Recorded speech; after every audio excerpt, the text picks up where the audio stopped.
नमस्कार शेतकरी मित्रांनो, नमो किसान सन्मान निधीच्या संदर्भातली एक महत्त्वपूर्ण माहिती समोर आलेली आहे। मित्रांनो, नमो किसान सन्मान निधीच्या 9व्या हप्त्याचे पैसे शेतकऱ्यांना अखेर मिळालेले आहेत का? जर मिळाले असतील तर ते कसे तपासायचे आणि ज्या शेतकऱ्यांना पैसे मिळाले नाहीत त्यांनी काय करावे, संपूर्ण माहिती या व्हिडिओच्या माध्यमातून आपण जाणून घेणार आहोत। त्यामुळे मित्रांनो, तुम्ही हा व्हिडिओ शेवटपर्यंत बघा आणि आपल्या शेतकरी मित्र या यूट्यूब चॅनलला सबस्क्राईब नक्की करा। तर चला ही सविस्तर माहिती आपण जाणून घेऊयात।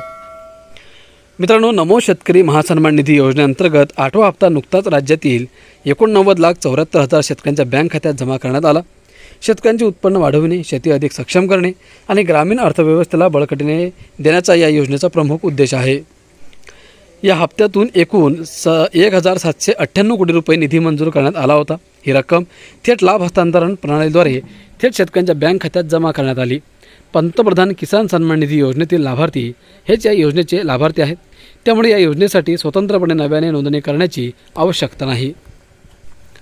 या योजनेअंतर्गत प्रत्येक 4 महिन्याला 2,000 रुपयांच्या हप्त्याद्वारे वर्षाला 6,000 रुपयांची आर्थिक मदत दिली जाते। केंद्र सरकारच्या पंतप्रधान किसान सन्मान निधी योजनेअंतर्गत शेतकऱ्यांना वर्षाला 6,000 रुपये मिळतात, तर राज्य सरकारकडून दरवर्षी आणखी 6,000 रुपयांची मदत नमो शेतकरी महासन्मान निधी योजनेच्या माध्यमातून दिली जाते।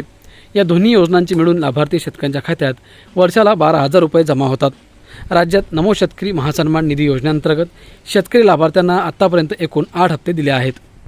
शेतकरी मित्रांनो, तुम्हाला जर तुमचे पैसे तपासायचे असतील तर काय करावे आणि काय प्रोसेस आहे आपण जाणून घेणार आहोत। शेतकरी बांधवांनो, या योजनेच्या लाभाची सद्यस्थिती तपासण्यासाठी तुम्हाला नमो शेतकरी महासन्मान निधी योजना म्हणजे जी वेबसाईट इथे दिलेली आहे, या वेबसाईटवरती जाऊन तुम्हाला संकेतस्थळावरती लाभार्थी स्टेटस पर्यायावर क्लिक करावा लागणार आहे। मुख्य पृष्ठावरील बेनिफिशियरी स्टेटस पर्यायावर क्लिक करा। त्यानंतर तुमचा मोबाईल नंबर अथवा आधार नंबर नमूद करा। त्याखालील कॅप्चा कोड भरा। तुमच्या मोबाईल नंबरवर आलेला OTP प्रविष्ट केला तरी चालेल। सबमिट बटनावर गेट डाटावर क्लिक करा। यानंतर तुम्हाला मिळालेल्या हप्त्याविषयी माहिती मिळेल। पैसा जमा झाले आहेत की नाहीत याची माहिती तुम्हाला बँकेच्या मेसेजवरून कळू शकते।